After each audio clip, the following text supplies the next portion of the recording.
Okay, so we are going to be folding our fabric into four.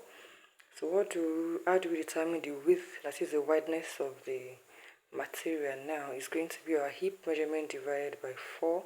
Then we add extra 6 inches. The 6 inches is not, it's just like a standard. It's not too much, it's not too small, but you can make it wider than that if that your choice. So it depends on how wide you want it to be, but it shouldn't be lesser than 6 inches so that you can get your A-line shape out. Okay, so I have my fabric folded into 4. It was folded into 2 first, before folding it into 2 again, so we have it in 4 fold. So I'm going to be having my 19.5 inches there. Okay, that's after dividing the hip by 4 plus 6. Then the length of the gown is 64, so I'm adding extra 2 inches for my allowance for folding. I need ½ inch at the upper part, then you fold 1.5 at the down part. So I have 66 inches there. So the next thing to mark now is the shoulder. So I'm going to mark my shoulder line there. The shoulder is 17 inches. 17 inches divided by 2 plus half is what we're going to be marking there. So 17 is 8.5 plus half. We have 9 inches right there. So on that line that you mark your 9 inches there, you place your tip there and come down by that 9.5 you have there now plus half is what I'm going to be using for my armhole line or the chest line as well. Okay, call it armhole line or the chest line. Okay, so it's going to be 9.5 right there. Okay, so now I'm going to mark my vertical measurements, that is from the shoulder to the bust points, from the shoulder to the waistline, from the shoulder to the hip line. That is, you take your measurements from the shoulder, where is the bust point, where is the waist, and where is the hip. So that's our vertical measurements. Okay, so the next thing to do now is to place a round measurement on your vertical measurements. That is the round bust, the round waist, the round hip measurements. You're going to be dividing them by 4, then add 1.5 inch seam allowance. You can actually make use of 1 inch for your seam allowance, but making use of 2 or more will be too much, so I use average of 1.5 inches for my seam allowance. So the bust is 46, we are dividing that by 4 to give us 11.5 plus 1.5. I have 13 inches marked there. Then next is to go to the waistline. The waist measurements too will be divided by 4 plus 1.5 seam allowance.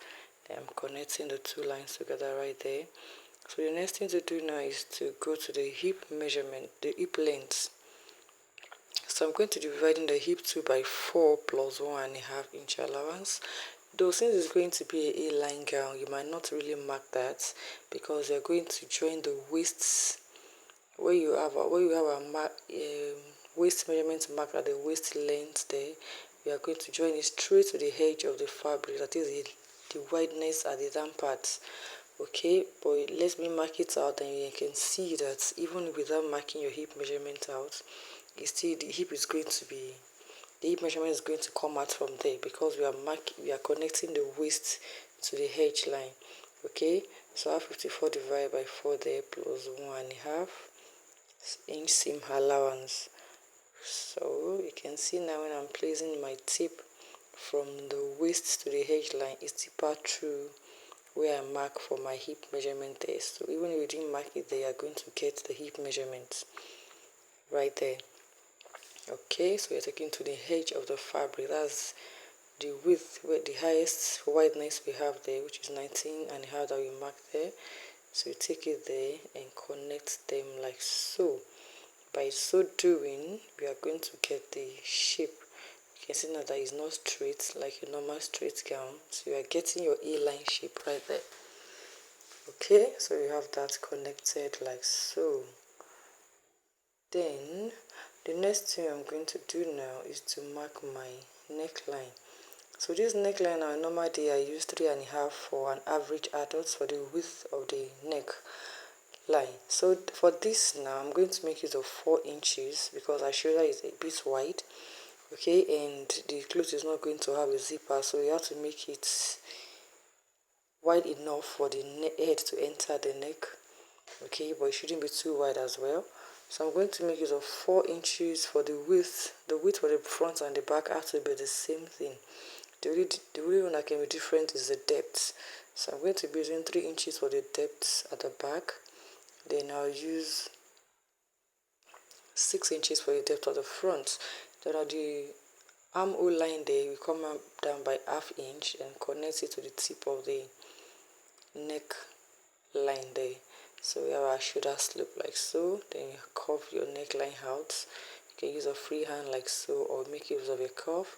Then you do the same thing on the armhole. You have them all curved out like so.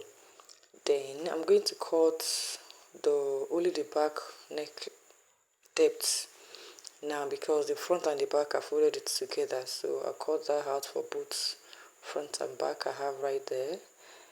Then cut my shoulder slope and the armhole and cut all through to the side.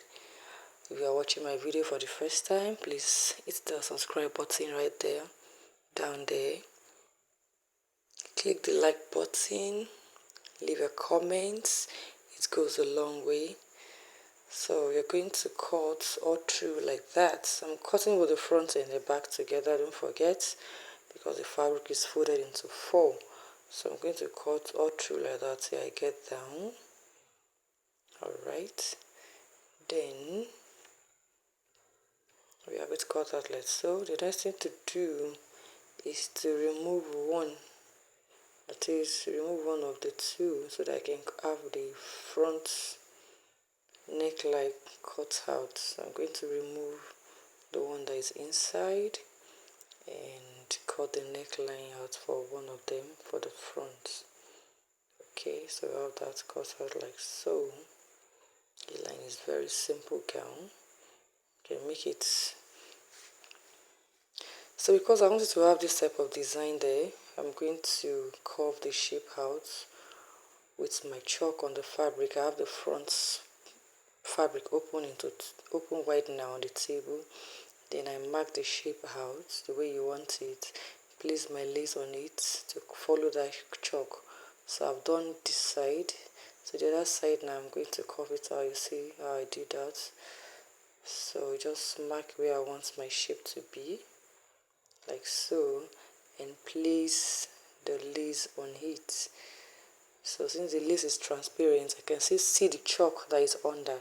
So I'm going to cut through as the chalk is, right? I'm going to follow the chalk I mark in cutting that lace material out. Okay, so you can just pin it down before you start cutting to make it easier. So I'm just going to hold it like that and cut it out following the chalk mark there. So you can see it's very simple. You can even design the shape of your choice, design the way you want it, and cut it out. Okay, so I have that cut out like that. Then I can see in the design of the style I was trying to make, they tape the edge of the lace with another material. So when I cut this out right now, I'm going to tape it with an edge lace. Okay, so I have a brown edge lace. I'm going to be taping it all around.